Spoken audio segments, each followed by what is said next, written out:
Bismillahirrahmanirrahim. Alhamdulillah wassalatu wassalamu ala Rasulillah wa ala alihi wa sahbihi wa mawalah wa la hawla wa la quwwata illa billahi wa ba'du. Alhamdulillah, segala puja dan puji hanya milik Allah subhanahu wa ta'ala. Salat dan juga salam tetap kita hadiahkan kepada Rasul kita Nabi besar Muhammad sallallahu alaihi wa ala alihi wasallam. Ma'asyiral muslimin wal muslimat yang dimuliakan Allah subhanahu wa ta'ala, pembahasan di malam hari ini ada sebuah wasiat yang disampaikan seorang ulama yang dikenal ibadah dan zuhudnya, Ibrahim ibn Adham rahimahullahu ta'ala.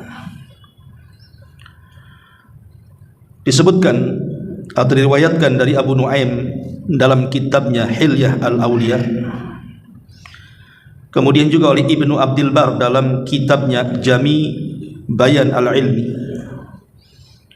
dan juga Imam Syatibi dalam kitabnya Al-Iqtisam. Jadi satu hari Ibrahim ibn Adham rahimahullahu ta'ala pernah melewati di pasar-pasar Basrah.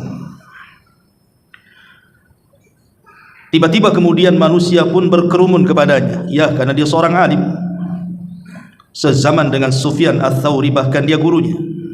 Sufyan Ats-Tsauri adalah guru daripada Ibrahim bin Adham. Kemudian juga Fudail ibn Iyad, itu kan ulama-ulama dunia di zamannya.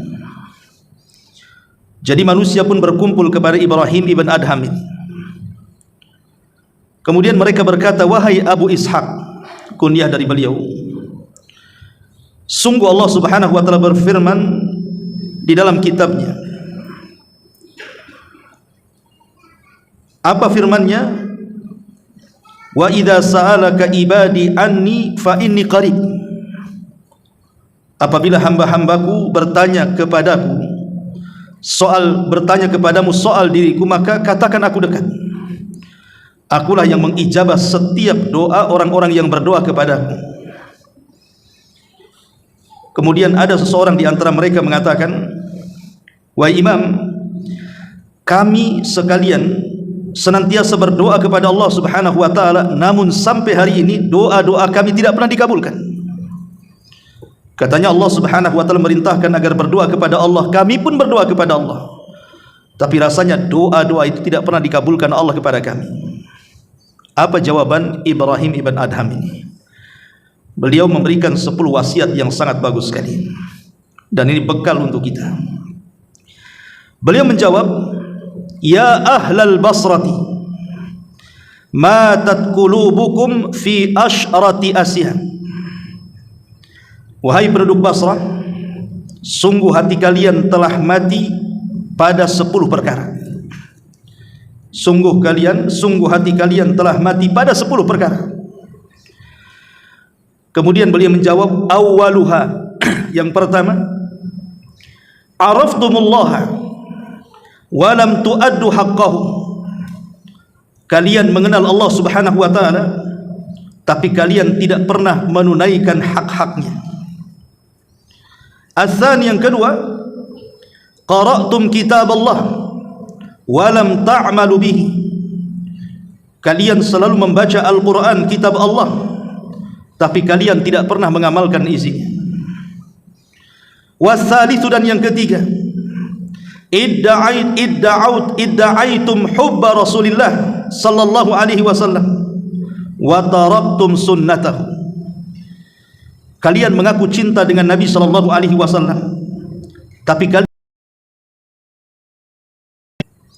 Warabi'u, dan yang keempat, idda'aitum adawata syaitan wa wafaqtumuhu. Kalian mengaku menjadi musuh-musuh syaitan, tetapi justru kalian malah mencocoki langkah-langkah syaitan. Wal khamisu, dan yang kelima, Qultum nuhibbul jannata wa lam ta'malu laha. Kalian mengatakan bahwa kalian mencintai sorga, tapi kalian tidak pernah berusaha untuk memasukinya. Wasadisu, dan yang keenam, qultum takhafun nar wa rahantum anfusakum biha. Kalian mengatakan bahwa kalian takut kepada neraka, tapi kalian justru menggadaikan diri-diri kalian untuk neraka. Wasabiu, dan yang ketujuh, qultum innal mauta haqqun wa lam tasta'iddu lahu. Kalian mengatakan bahwa kematian sebuah kebenaran, tetapi kalian tidak pernah bersiap-siap untuk menghadapi kematian. Wasaminu, dan yang kedelapan, ishtaghaltum bi uyubi ikhwanikum wa nabattum uyubakum. Kalian sibuk membicarakan aib-aib saudara kalian, sedangkan kalian mencampakkan aib diri-diri kalian sendiri. Wattasi'u, dan yang kesembilan, akaltum ni'mat rabbikum wa lam tashkuruha. Kalian memakan nikmat-nikmat Rabb kalian, tetapi kalian tidak pernah bersyukur akan nikmat yang Allah anugerahkan kepada kalian. Wal ashiru, dan yang terakhir, yang ke-10, dafantum mautakum wa lam ta'tabiru bihim. Sungguh kalian terkadang menguburkan orang-orang mati di antara kalian, tapi kalian tidak pernah mengambil pelajaran dari orang yang kalian kuburkan itu. Inilah wasiat dari seorang alim, Ibrahim ibnu Adham rahimahullahu taala. Baik, kita kupas satu persatu wasiat ini. Yang pertama, di sini beliau mengatakan, araftumullah wa lam tu'addu haqqahu. Kalian mengenal Allah Subhanahu wa taala, tapi kalian tidak pernah melaksanakan haknya. Apa maksudnya? Ma'asyiral muslimin yang dimuliakan Allah Subhanahu wa taala, kita tahu bahwa hak-hak kita kepada Allah itu banyak sekali. Dan yang paling tinggi dari hak itu adalah at-tauhid. Sebagaimana hadis daripada Mu'adz bin Jabal radhiyallahu an, ketika dia dibonceng oleh Rasul di belakang keledai. Kemudian Rasul mengatakan, "Ya Mu'adz, atadri ma haqqullah 'alal ibad wa ma haqqul ibadi 'ala Allah?" Wahai Mu'adz, tahukah engkau tuntutan Allah kepada hamba dan tuntutan hamba kepada Allah? Maka Mu'adz mengatakan, Allah wa rasuluhu a'lam. Allah dan Rasulnya yang tahu. Maka Rasul mengatakan, fa inna haqqallahi 'alal ibadi an ya'buduhu wa la yusyriku bihi syai'an. Hak Allah atau tuntutan Allah kepada hamba-hambanya, kata Rasul kepada Mu'adz bin Jabal radhiyallahu an, adalah kalian dituntut untuk menyembahnya dan tidak menyekutukannya. Inilah yang terkadang dilalaikan dalam kehidupan kita. Makanya Ibrahim bin Adham mengatakan, jangan-jangan doa-doa kita tidak dikabulkan itu karena belum melaksanakan hak-hak kita kepada Allah Subhanahu wa taala berupa tauhid. Dan di masyarakat kita lihat orang-orang yang menyimpang dari tauhid itu banyak sekali. Orang yang datang ke dukun, orang yang percaya dengan tangkal dan jimat, orang yang datang ke kuburan meminta-minta, percaya kepada karamah-karamah, dan begitu seterusnya.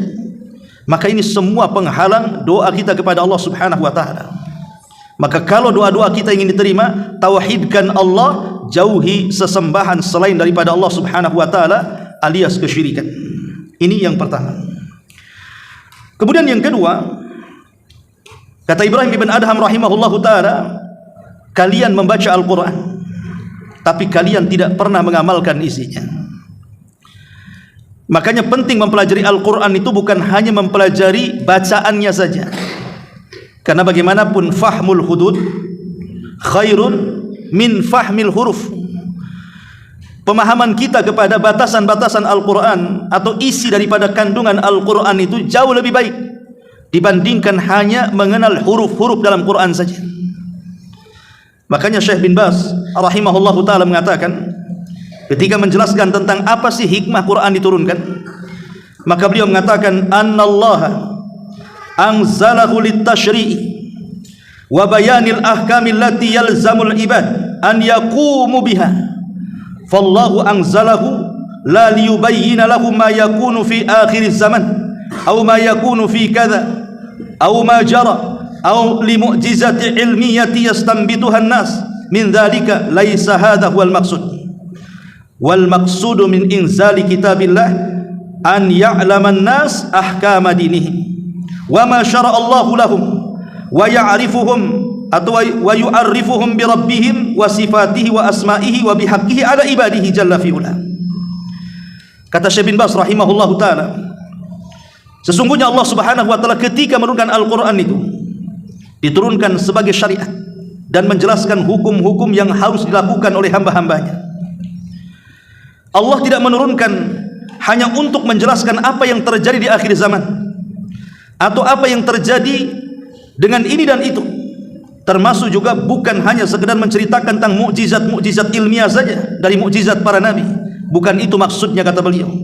Tetapi maksudnya adalah diturunkan Al-Quran itu agar manusia tahu hukum-hukum agama mereka dan apa yang Allah syariatkan kepada mereka, dan memperkenalkan kepada mereka terhadap Rabb mereka, sifat-sifatnya, nama-namanya, dan hak-hak yang harus dipenuhi atas hamba-hambanya. Dari sini kita tahu bahwa Quran diturunkan bukan hanya sekedar dibaca, tetapi lebih daripada itu adalah diamalkan. Karena ilmu tanpa amal itu, kata Abdullah ibn al-Mu'tad, ilmun bila amalin kasyajaratin bila thamarin. Kalau ilmu tanpa beramal itu sama dengan pohon tanpa berbuah. Ma'asyiral muslimin yang dimuliakan Allah Subhanahu wa taala, ini yang kedua. Kemudian yang ketiga, kalian mengaku cinta Nabi, cinta Rasul, tapi kalian tidak pernah mengikuti sunnah-sunnahnya. Ma'asyiral muslimin yang dimuliakan Allah Subhanahu wa taala. Dan ini banyak pengakuan cinta kepada Nabi SAW di masyarakat kita kan. Mereka ketika mengakui cinta kepada Rasul itu hanya sebatas melakukan salawat-salawat saja. Ya, mengumandangkan salat itu bagian daripada cinta. Karena orang yang mencintai seseorang pasti akan banyak menyebut orang yang dicintainya. Tapi apakah kemudian hanya sebatas bersalawat saja? Tidak. Karena salawat itu hanya bagian seseorang cinta dengan Nabi SAW.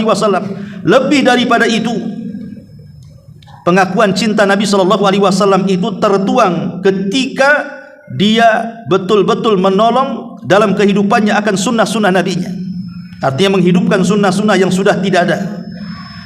Kemudian juga berusaha al-hirsu ala suhbatihi, berusaha untuk senantiasa bersama Nabi SAW walaupun beliau sudah tiada, tapi kan sunnah-sunnahnya masih ada.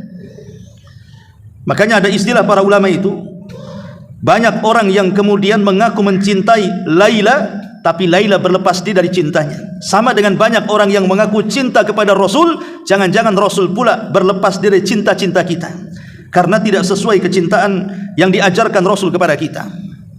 Ma'asyiral muslimin yang dimuliakan Allah Subhanahu wa taala. Dan itu kita bisa melihat di masyarakat. Ketika banyaknya penyimpangan terhadap sunnah Nabi SAW yang dilakukan oleh sebagian kaum muslimin, seperti yang kita kenal dengan perbuatan bid'ah di masyarakat, itu kan banyak. Yang tidak diajarkan Nabi SAW ada pula di masyarakat. Yang lebih fatalnya itu pula kemudian yang disandarkan kepada ajaran Nabi, pada Rasul tidak pernah mengajarkan. Ma'asyiral muslimin yang dimuliakan Allah Subhanahu wa taala, maka hal-hal yang seperti inilah yang dikatakan Ibrahim ibn Adham, kalian mengaku mencintai Rasul tapi kalian tidak mengamalkan sunnah-sunnahnya, malah membuat hal-hal yang tidak disunnahkan pula. Padahal kata Abdullah ibn Mas'ud radhiyallahu an, ittabi'u wa la tabtadi'u faqad kufitum. Ikut saja, jangan buat, itu sudah cukup. Sudah cukup. Maknanya sunnah. Contoh saja umpamanya solat. Solat itu kan berbagai macam ragam ya. Mulai dari pagi sampai malam itu ada solat. Dari duhanya, dari rawatibnya, dari sunnah wudhunya, dari tahiyatul masjidnya, dari witirnya, dari tahajudnya, macam-macam solat itu. Kalau seandainya kita memborong solat ini setiap hari sebagaimana diperintahkan Nabi SAW, baik yang wajib ataupun yang sunnah, kita tidak bisa melakukannya. Karena kemampuan kita tidak bisa seperti itu. Itu baru solat tuh. Belum lagi puasanya. Puasa kan macam-macam juga tuh. Ada Dawudnya, ada Senin Kamisnya, ada Yaumul Bidnya. Kemudian puasa sunnah lainnya, ada Arafahnya, ada Muharramnya, ada Ramadannya lagi yang wajibnya kan. Puasa sunnah saja kalau kita amalkan semuanya nggak sanggup kita ini. Atau umpamanya beralih kepada doa-doa. Satu hari satu malam itu macam-macam doa itu. Mulai masuk kamar mandi, keluar kamar mandi, pakai pakaian, melepas pakaian, keluar rumah, masuk rumah, mau tidur, bangun tidur. Kemudian juga belum lagi doa zikir pagi dan petang, macam-macam doa itu. Kalau kita amalkan semua, nggak sanggup kita ini. Makanya kenapa Nabi SAW sampai mengatakan itu khairul a'mal adwamuha wa in qalla. Sebaik-baik amal itu yang istiqomah walaupun sedikit. Karena kalau diborong semua kan nggak sanggup kita mengamalkannya. Kira-kira ambil yang mudah bagi kita, istiqomah di situ. Maka kata Abdullah bin Mas'ud radhiyallahu anhu, yang ada saja kita tidak sanggup mengamalkannya. Kok pula kalian mengada-ada yang tidak ada? Makin beratlah agama ini jadinya. Makanya di sini ma'asyiral muslimin yang dimuliakan Allah Subhanahu wa taala, bahwa nasihat Ibrahim bin Adham ini mengatakan kepada kita, kalau doa-doa kita ingin dikabulkan, maka ikutlah sunnah Nabi SAW. Ini yang ketiga. Kemudian yang keempat, kata beliau, kalian mengakui memusuhi syaitan, tapi kalian justru malah mencocoki syaitan. Ma'asyiral muslimin yang dimuliakan Allah Subhanahu wa taala, apa maksudnya di sini? Kita tahu bahwa syaitan itu musuh kita yang nyata. Sejak Adam alaihi salatu wassalam diciptakan, kemudian Allah Subhanahu wa taala memerintahkan iblis untuk sujud, kemudian enggan sujud. Sejak itulah permusuhan iblis berlaku, dari mulai tidak sujudnya iblis kepada Adam sampai hari ini, bahkan sampai kiamat dibangkitkan. Maka iblis dan seluruh pengikutnya dari syaitan akan tetap menjadi musuh Bani Adam. Makanya ada hadis, apabila bayi itu lahir, iblis kan menusuk lambung bayi tersebut ketika lahir. Makanya kalau kita lihat bayi yang lahir itu kan suka menangis tuh. Kenapa kemudian dia menangis coba? Nabi SAW mengatakan seolah-olah iblis ingin mengatakan kepada bayi itu bahwa aku adalah musuhmu. Bayangkan baru brojol saja iblis sudah mengatakan aku adalah musuhmu. Jadi permusuhan iblis itu sudah ditandai sejak kelahiran tuh. Makanya kemudian di sini Ibrahim bin Adham mengatakan, kalian mengaku bahwa kalian ini musuh setan, tapi perilaku kalian ini kenapa mencocoki setan? Ma'asyiral muslimin yang dimuliakan Allah Azza wa Jalla, seperti apa coba amalan-amalan yang mencocoki setan itu? Pertama, kekufuran dan kesyirikan. Kita tahu bahwa kekufuran dan kesyirikan adalah target utama setan, menjadikan Bani Adam itu kufur dan musyrik. Dan sekarang lihat, banyak orang yang berpindah agama kan, hanya gara-gara faktor yang sangat-sangat sederhana, entah pernikahan, entah pertemanan, entah bisnis, rela dia menggantikan agamanya. Ya. Sampai dia murtad kan. Kemudian juga orang yang kemudian melakukan sihir atau dunia-dunia perdukunan, baik yang menjadi dukunnya atau yang datang ke dukunnya, itu semua mencocoki amalan setan. Karena dukun itu tidak pernah melakukan sesuatu kecuali dasarnya adalah pertolongan syaitan. Berarti kalau kita kemudian datang kepada dukun, hakikatnya kita tolong menolong di atas perbuatan keji dan kemungkaran yang merupakan perbuatan para dukun yang suka menyihir orang-orang yang disihirnya, termasuk juga mengikuti hawa nafsu. Itu kan perbuatan setan itu. Ya. Kemudian dibuat ragu-ragu terhadap keyakinan, dibuat was-was, sehingga kemudian banyak orang-orang yang meragukan agamanya sendiri. Termasuk juga sombong dengan ketaatan kepada Allah Subhanahu wa taala, tidak mau salat, tidak mau puasa, tidak mau haji padahal dia sanggup. Termasuk juga merubah ciptaan-ciptaan Allah. Itu kan termasuk perbuatan setan. Seperti wanita-wanita yang dicukur bulu halisnya, kemudian dikikir giginya, disambung rambutnya, ditato badannya, itu semua perbuatan setan. Ataupun umpamanya orang yang bersumpah kepada selain Allah, kemudian juga menampakkan yang batil itu sebuah kebaikan, dan menyembunyikan kebaikan ditampakkan pula kebatilan. Termasuk juga berdebat tanpa ilmu, kemudian juga memberikan fatwa tanpa ilmu, itu semua adalah mencocoki perbuatan syaitan. Dan banyak lagi. Ya, intinya bahwa Ibrahim bin Adham mengatakan, kenapa doa-doa kita tidak pernah dikabulkan? Karena kalian merasa membenci setan, tapi kalian ikut setan katanya. Nah, ini juga yang harus dipahami. Ini nasihat Ibrahim ibn Adham rahimahullahu ta'ala yang keempat. Kemudian yang kelima, kalian mengatakan bahwa kalian mencintai sorga, tapi kalian tidak pernah mencari jalan menuju sorga. Ma'asyiral muslimin yang dimuliakan Allah Subhanahu wa ta'ala, definisi sorga itu kan ma'ruf ya, pernah saya jelaskan. Dia adalah darun a'addallahu lil muwahhidin atau lil muttaqin waliman asa minal muwahhidin. Jadi sorga itu diperuntukkan untuk orang-orang yang bertakwa dan orang-orang yang bermaksiat dari kalangan ahli tauhid, tetapi setelah lewat proses tentunya ya. Mungkin sebagian mereka masuk neraka dulu, baru kemudian dimasukkan ke dalam sorga. Dan sifat sorga itu kan kenikmatannya tidak bisa dilihat mata, didengar telinga, terlintas pun tidak. Makanya kenapa kemudian sorga itu dibayang-bayangkan kepada kita dan kita ingin masuk ke dalamnya. Tapi masalahnya hadis-hadis Nabi SAW itu kan sangat jelas ketika bercerita soal sorga.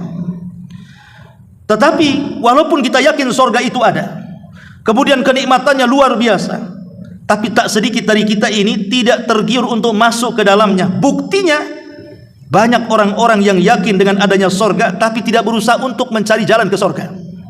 Itulah yang kemudian Ibrahim ibn Adham rahimahullahu ta'ala mengatakan, kalian mengaku cinta dengan sorga tapi kalian tidak pernah mengikuti jalan-jalan menuju sorga.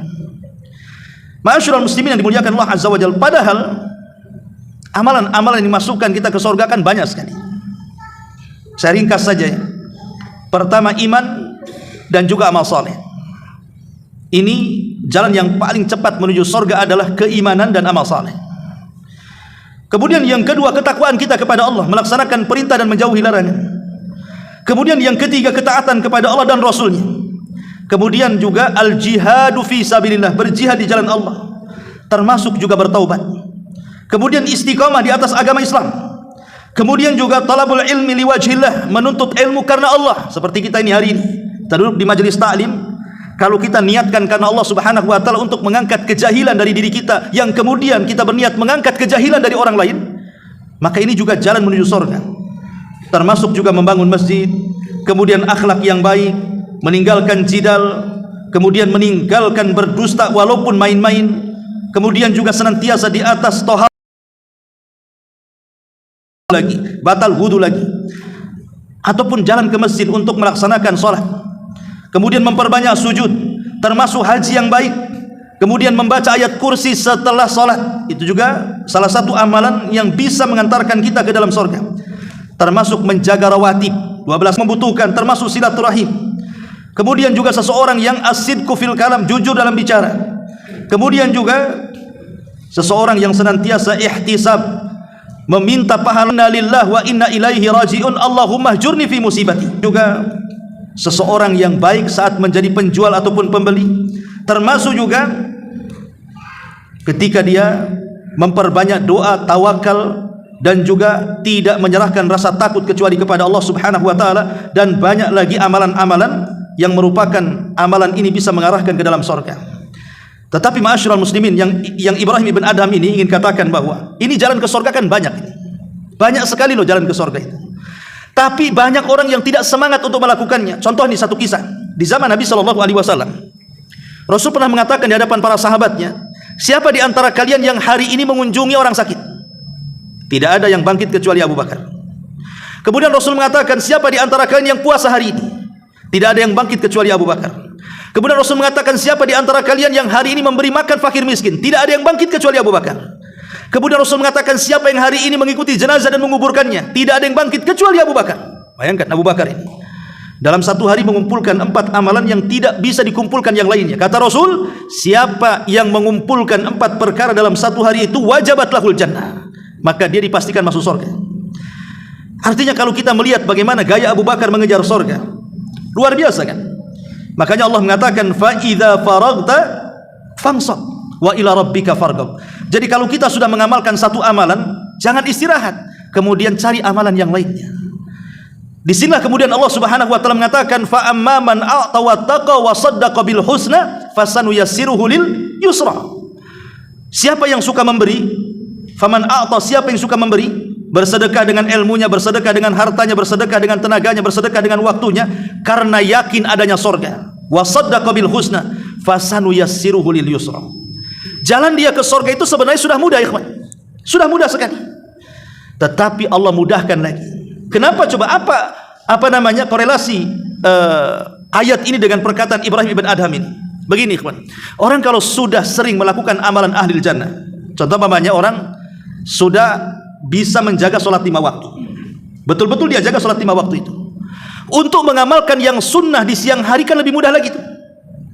Kalau orang sudah terbiasa menjalankan solat 5 waktu, kemudian berusaha mengamalkan solat sunnah di siang hari seperti duha yang semacamnya, maka kalau dia kemudian merambah kepada qiyamul lail, walaupun agak berat, pasti dia bisa melakukannya, karena sudah terbiasa dengan solat-solat tadi. Tapi kalau orang tidak pernah solat wajib, tidak pernah solat sunnah siang, duha dan yang semacamnya, tiba-tiba dia mengaku bahwa dia suka solat malam, percaya atau tidak? Ya nggak percayalah. Siang aja nggak pernah solat, malam pula solat dia. Karena begini ikhwan, yang namanya amal soleh itu pasti melahirkan amal soleh yang lainnya, sebagaimana dosa juga melahirkan dosa yang lainnya. Makanya di sini Ibrahim bin Adham mengatakan, kalau doa-doa kita ingin dikabulkan, maka carilah jalan-jalan menuju sorga. Jangan kalian mengaku sorga tapi tidak pernah kemudian mencari jalan menuju sorga. Kemudian juga kata Ibrahim bin Adham rahimahullah ta'ala, yang selanjutnya adalah kalian takut kepada neraka. Kalian takut kepada neraka, tapi kalian justru malah mencari jalan-jalan menuju neraka. Ma'asyiral muslimin yang dimuliakan Allah Subhanahu wa taala, kita tahu bahwa amalan-amalan penduduk neraka ini banyak sekali. Dan orang yang masuk ke dalam neraka itu kan terbagi menjadi dua ya. Ada orang kalau masuk neraka nggak pernah keluar lagi, alias dikekalkan di dalamnya. Ada orang yang masuk neraka itu dia tidak dikekalkan, tetapi ya sebatas dosa yang akan diazab di dalamnya, kemudian dikeluarkan dan dimasukkan ke dalam surga. Jadi dua kelompok itu yang masuk neraka itu. Makanya kalau dalam Al-Quran atau dalam hadis Nabi ada kalimat dikekalkan di dalamnya, itu bukan berarti harus kekal selamanya, tidak. Seperti contoh umpamanya orang yang membunuh seorang muslim secara sengaja, Al-Quran mengatakan apa? Khalidan fiha, maka dikekalkan neraka selama-lamanya. Maka kata ahli sunnah wal jamaah, tidak dikekalkan selama-lamanya. Maknanya adalah saking lamanya sehingga bahasa Quran itu dikekalkan selamanya, bukan berarti tidak keluar dari neraka. Lain dengan kesyirikan, kekufuran atau nifak akbar gitu ya. Tetapi kalau maksudnya adalah contoh orang yang bunuh diri, kata Rasulullah akan dikekalkan di dalam neraka, bukan kekal gak keluar lagi, tidak. Karena bunuh diri tidak kafir, ya bisa masuk neraka, hanya dilamakan di dalamnya gitu saja, tapi suatu ketika akan keluar. Begitu pemahaman ahli sunnah wal jamaah. Lah amalan-amalan penduduk neraka itu ada yang sifatnya mengekalkan di dalamnya, ada yang sifatnya tidak. Contohnya umpamanya yang pertama yang mengekalkan di dalamnya adalah seperti kesyirikan kepada Allah, kemudian kekufuran kepada Allah, atau mengingkari hal-hal yang wajib, mengingkari tidak wajibnya salat, tidak wajibnya puasa, tidak wajibnya haji. Ini kafir nih, keluar dari dalam Islamnya. Ataupun istihza, mengolok-olok Allah, mengolok-olok Rasul, mengolok-olok ayat-ayatnya. Ini tidak syak lagi, ini kufur, bisa keluar dari Islam, bisa dikekalkan di neraka kan itu. Atau mencaci maki Allah, mencaci maki agamanya, mencaci maki Nabi SAW, atau berhukum dengan selain hukum Allah. Jadi perkara-perkara ini sepakat ulama kalau dilakukan ini bisa keluar dari Islam dan kekal di neraka. Tapi ada amalan-amalan yang sebaliknya tidak. Ia memang masuk neraka tapi tidak dikekalkan. Seperti umpamanya contoh orang yang durhaka dengan orang tua, kan diancam neraka tuh. Apakah dikekalkan? Tidak. Masuk neraka iya, tapi tidak dikekalkan di dalamnya. Kemudian juga orang yang mutus silaturahim, orang yang memakan riba, orang yang memakan harta anak yatim, orang yang bersaksi dengan persaksian palsu, orang yang kemudian memutus manusia dengan tidak adil, kemudian menipu, menggambar gambar-gambar yang bernyawa dan begitu seterusnya. Ini semua terancam dengan neraka. Tapi apakah kalau masuk neraka dikekalkan? Tidak. Ya, jadi ada dosa-dosa itu yang mengekalkan pelakunya, ada juga dosa-dosa yang tidak mengekalkan pelakunya. Nah, ini yang harus difahami dari perkataan Ibrahim ibn Adham rahimahullahu taala. Kemudian wasiat selanjutnya kata beliau, kalian tahu bahwa kematian itu hak adanya, tapi kalian tidak pernah persiapan untuk kematian itu. Ma'asyiral muslimin yang dimuliakan Allah Azza wa Jalla, kenapa Ibnu Adham mengatakan kematian itu sebuah hak adanya? Ya karena hari-hari kan kita melihat orang mati. Hari ini si anu, besok si anu, lusa si anu, kita tidak tahu kan. Tapi kan setiap hari kita melihat ada orang mati. Jadi kematian bukan hayalan, ini sebuah kepastian, karena kita menyaksikan diri-diri kita sendiri kan, entah keluarga kita, entah kawan kita, entah orang lain, setiap hari kita mendengar ada orang mati. Kalau itu bukan kepastian, apa namanya? Lah kalau memang kematian sebuah kepastian, bahkan lebih pasti dibandingkan kiamat besar. Kiamat besar itu pasti terjadi, tapi kapannya kan kita tidak tahu. Tapi kalau kematian lebih pasti lagi. Kenapa? Karena hari-hari kita melihat ada orang mati. Lah kata Ibrahim bin Adham, loh kalau kalian memang memastikan kematian itu ada, kenapa tidak mempersiapkan kematian itu? Nabi SAW mengatakan dalam sebuah hadis, "Aktsiru dzikra hadimil ladzatil maut." Perbanyak oleh kalian akan sesuatu yang menghancurkan kenikmatan kalian. Apa itu? Al-mautu, kematian. Para ulama mengatakan bagaimana caranya persiapan kematian itu? Ada 5 perkara. Pertama, al-isti'dad lil mauti bit-taubati sadiqah. Persiapkan kematian itu dengan taubat yang jujur. Sebelum mati bertobat kepada Allah Azza wa Jalla. Karena orang yang meninggal dan dia tidak sempat bertobat itu alamat su'ul khatimah. Yang kedua, al-muhafadhatu ala ada'il faraid wajtinabil muharramat. Yang kedua, jaga kewajiban-kewajiban Allah dan tinggalkan hal-hal yang diharamkan Allah. Kalau orang meninggal di atas melaksanakan kewajiban dan meninggalkan yang diharamkan, maka dia meninggal di atas husnul khatimah. Tapi sebaliknya, ketika dia meninggal dia tidak salat, ketika dia meninggal dia tidak puasa Ramadan, ketika meninggal dia tidak zakat padahal dia sanggup zakat, atau tidak haji padahal dia sanggup haji, dia melaksanakan meninggalkan yang wajib, atau justru meninggal ketika mabuk, ketika berzina, ketika berjudi, maka dipastikan su'ul khatimah. Ini yang kedua. Yang ketiga, al-musabaqatu ilal khairat wal a'malu salihah. Berlomba-lomba dalam kebaikan dan berlomba-lomba dalam amal saleh. Kemudian yang keempat, an yatazawwad minal ilmin nafi'. Berbekalah dengan ilmu yang bermanfaat. Karena Nabi mengatakan, apabila anak Adam meninggal dunia, tidak ada yang dibawa kecuali 3 perkara. Lah yang pertama Rasul mengatakan qata amaluhu illa min. Kemudian juga yang kelima, an yahrisa ala kitab radhiyallahu anhu. Semenjak tahu tentang wasiat sebelum kematian, dia selalu menulis wasiat. Jadi kalau seandainya kita ini sudah dan begitu seterusnya, tulis wasiat atau katakan wasiat yang baik. Karena wasiat yang baik itu akan menjadi amal jariah bagi umpamanya. Kemudian bapaknya meninggal, anaknya betul-betul melaksanakan wasiat. Kemudian yang selanjutnya, yang ke-8, kata Ibrahim bin Adham adalah, kalian sibuk dengan aib-aib manusia tapi tidak pernah sibuk dengan aib diri kalian sendiri. Dalam sebuah hadis Rasul mengatakan, ya ma'syara man amana bilisani la taghtabul muslimina wa la tattabi'u awratihim fa innahu man tatabba'a awrata akhihi tatabba'a Allahu awratahu wa man tatabba'a Allahu awratahu yafdahu fi jawfi baitihi. Rasul pernah satu ketika berpidato dan mengatakan, wahai orang-orang yang beriman dengan lisannya, jangan kalian menggibah kaum muslim, jangan kalian mencari-cari aib kaum muslimin, karena siapa yang mencari-cari aib kaum muslimin, maka Allah akan bongkar aibnya walaupun di dalam rumahnya sendiri. Ma'asyiral muslimin yang dimuliakan Allah Subhanahu wa taala, dahulu di zaman Rasul ada seorang sahabat namanya Ma'iz. Ma'iz ini seorang budak yang kemudian dimerdekakan oleh seorang tuan namanya Hazzal. Ma'iz ini seorang budak dimerdekakan oleh Hazzal, kemudian menjadi mawalinya.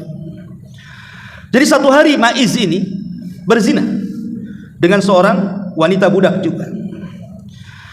Kemudian ketika dia berzina, Hazzal ini majikannya kemudian ketahuan sama dia bahwa si Ma'iz ini berzina. Awalnya kemudian si Ma'iz ini berusaha datang kepada Abu Bakar dan Umar meminta nasihat, apakah saya perlu melaporkan perzinahan saya kepada Rasul supaya aku ini dirajam, karena Ma'iz sudah menikah kan, dan orang yang menikah kemudian berzina kan dirajam dalam Islam tuh. Jadi kata Abu Bakar dan Umar, sebaiknya jangan dilaporkan kepada Nabi, tutup saja aibmu, kemudian bertobat kepada Allah, mudah-mudahan Allah menutup dosa-dosa. Jadi saran Abu Bakar dan Umar, jangan lapor kepada Nabi, jangan menceritakan dosanya, gitu maksudnya. Akhirnya setelah kemudian dia mendapatkan nasihat dari Abu Bakar dan Umar, coba dia meminta nasihat kepada Hazzal, orang yang sudah memerdekakannya, atau mungkin ayah angkatnya. Tapi Hazzal pula keras dan mengatakan, kamu harus datang kepada Nabi, kamu harus menceritakan perzinahanmu, kamu harus dibersihkan dosa-dosamu, katanya.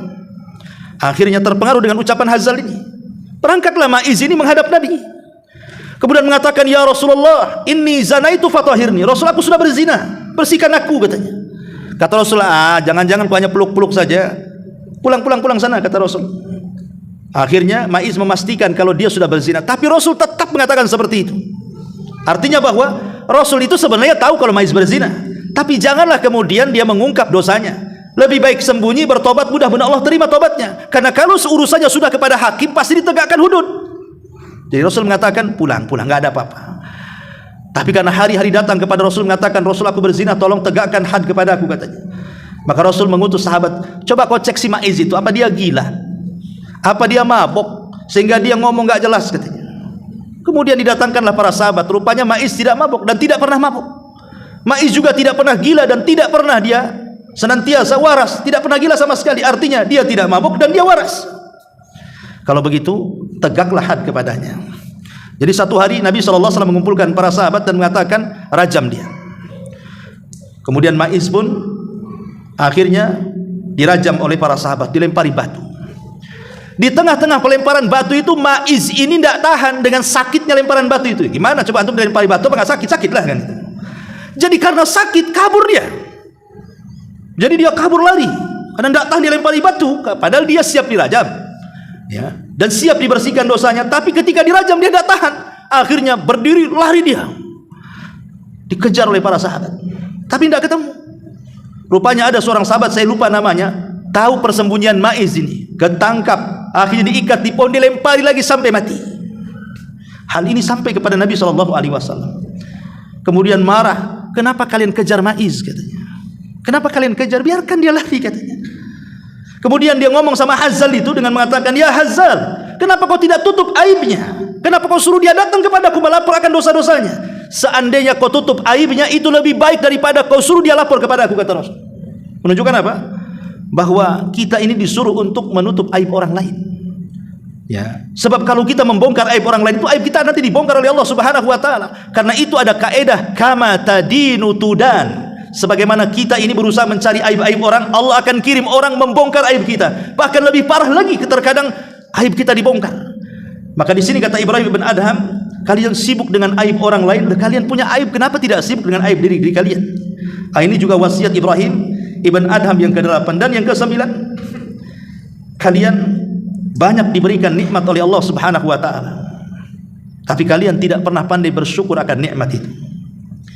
Ma'asyiral muslimin yang dimuliakan Allah Subhanahu wa taala, rukun syukur itu kan ada 3, ya. Pertama, al-i'tiraf bin ni'am. Kita ini mengakui bahwa nikmat itu datang dari Allah. Seperti ucapan Nabi Allah Sulaiman. Kurang apa Nabi Sulaiman itu coba?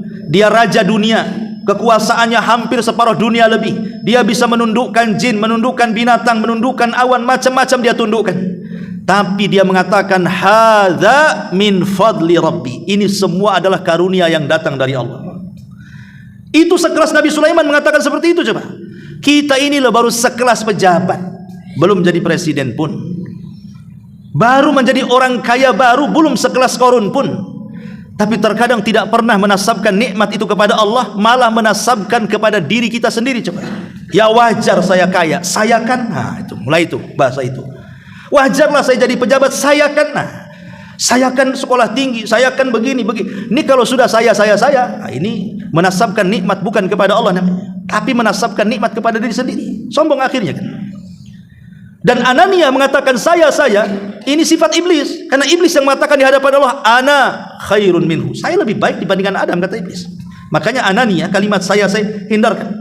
Kalau ini bukan karena saya, kalau ini bukan karena saya, kalimat ini bahaya.